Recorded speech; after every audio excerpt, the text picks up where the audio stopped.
Kuva kw'itariki ya 25/0 gushika ku ya 10 Kigarama uko umwaka utashe, hakorwa isekeza ry'imisi 16 yo kurwanya ihohoterwa rifatiye ku gitsina. Muri uyu mwaka wa 2024 iryo sekeza ryiswe twese hamwe twiyamirize kandi dukorere hamwe mu kwiyubaka inyuma y'ihohoterwa. Umuhari n'amahoro wifatanije n'abandi bose haba mu gihugu canke kw'isi yose mu guharanira uburenganzira bw'abakenyezi kugira ngo turi hamwe twiyamirize twivuye inyuma kandi dushize inguvu hamwe ico kiza cashize abakenyezi n'abakobwa benshi mu mubabaro n'umwiheburo. Mu Burundi naho hari imigambi myinshi yo kurwanya ihohoterwa rifatiye ku gitsina, ayo mabi ntasiba kwiyongera. Mu miryango myinshi abakenyezi barakubitwa, barasuzugurwa, bakongera bagakeneshwa. Abandi nabo bagakorerwa amabi nko kubasambanya ku nguvu, kwicwa, guhagarikwa no gufungirwa ubusa hamwe n'ayandi mabi atandukanye. Ikindi giteye ubwoba, ihohoterwa rifatiye ku gitsina rigwiriye cane cane ku mashuri, mu gihe vyari ibibanza vyizewe nk'ibifise umutekano kandi vyo kuronkeramwo ubumenyi. Ishure ntirikiri ikibanza cizewe ku bakobwa bacu.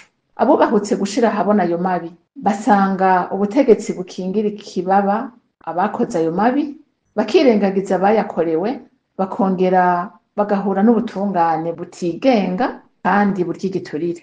Tuboneho kano karyo ko gushima irekurwa rya Emilienne Sibomana yari yarafunzwe arenganywa azira gushira ahabona ayo mabi yakorerwa kw'ishure yakorako. Twakiriye irekurwa ryiwe nk'ikimenyetso gikomeye c'ubutungane n'ukuri. Turahimiriza abakenyezi bose n'abashingantahe b'inyankamugayo kuja hamwe mu gushira ahabona ayo mabi, bakanafasha mu kuyagwanya kugira ngo uburenganzira bw'abigeme bukingirwe. Ukwiga ni urufunguzo rw'amahoro n'iterambere, kandi kugira ngo tubishikeko uburenganzira bw'abigeme butegerezwa kubahirizwa nk'ubwa basaza babo. Ntitwokwirengagiza ikibazo cerekeye kubuzwa gushikiriza ivyiyumviro cibonekeza mu Burundi kandi kidasiga inyuma abakenyezi.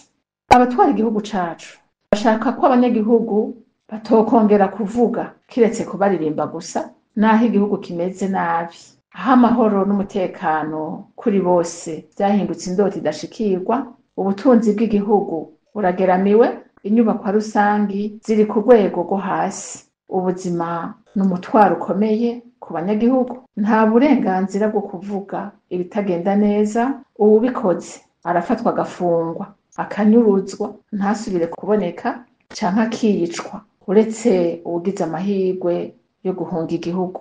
Ivyo twabonye muri kahise biratandukanye n'ivy'ubu, kuko ubu ayo mabi ntasiga inyuma abakenyezi n'abigeme. Hari abakenyezi benshi bafunzwe kubera ko baharanira umutekano n'uburenganzira mu Burundi. Turashima kandi igikorwa c'ubutungane c'umukuru w'igihugu yagaragaje mu kurekura umumenyeshamakuru Florian Irangabiye. Ibikorwa nk'ivyo bikwiriye kubandanya. Ba Sandra Muhoza hamwe n'abandi bavundiye mu busho, abandi nabo bari mu buhungiro batigeze bakora igikorwa na kimwe cosigura ibibi bakoze. Turavye igwirirana ry'amabi akorerwa abakenyezi n'abigeme mu Burundi, turasaba inzego z'igihugu cane cane ubushikiranganji bw'indero, ubwo butungane n'ubwo gufatana mu nda hamwe n'abajejwe umutekano gukora uko bashoboye kugira ngo bakingire abakenyezi n'abigeme. Harakenewe gukorwa ibikorwa biboneka kugira ngo ayo mabi akingwe kandi haboneke n'ubutungane bubereye. Amashirahamwe aharanira agateka kazina muntu, ibimenyeshamakuru vyigenga n'abo dufashanya ibikorwa, turabasaba kongereza inguvu mu kuvugira uburenganzira bw'abakenyezi n'abigeme no gufasha mu gukinga ayo mabi ashingiye ku gitsina. Uruhara rwanyu ni ntangere mu kubaka igihugu c'amategeko.